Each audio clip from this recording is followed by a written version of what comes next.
ሰላም ቤተሰቦቼ እንዴት ናችሁ? ቲክቶክ ላይ ዞር ዞር ስል በጣም የሚገርመኝ ነገር ስላየው ማለት ነው። የሞተ አባታቸውን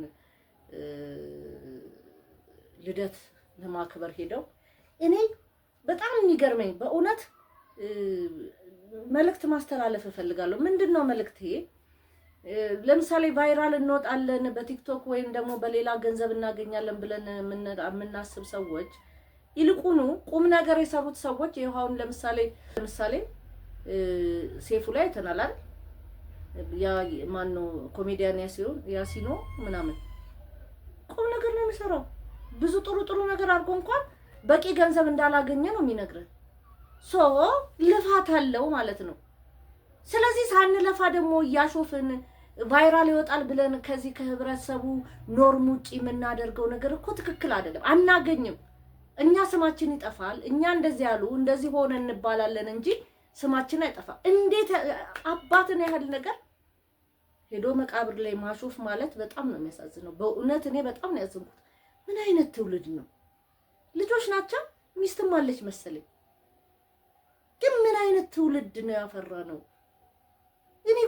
እኔ ቤተሰቦቼ ከሞቱ በጣም ቆይቷል። ግን ስቲል ናው ሳስባቸው አሁን የሆነ ያህል ነው የሚሰማኝ ማለት ነው። ምን አይነት ልብ ነው ያለ? ምን አይነት ነው? እንዴት አሪዩ ምናምን አሪዩ ስቶኔጅ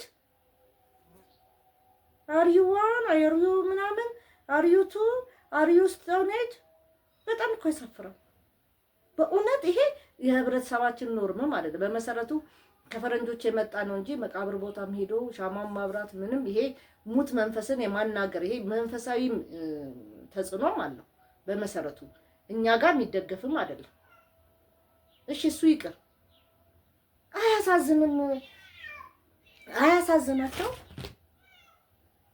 አያሳዝንም?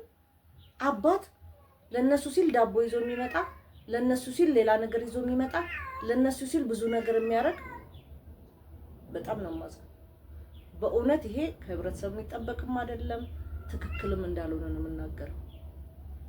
አመሰግናለሁ ቤተሰቦች።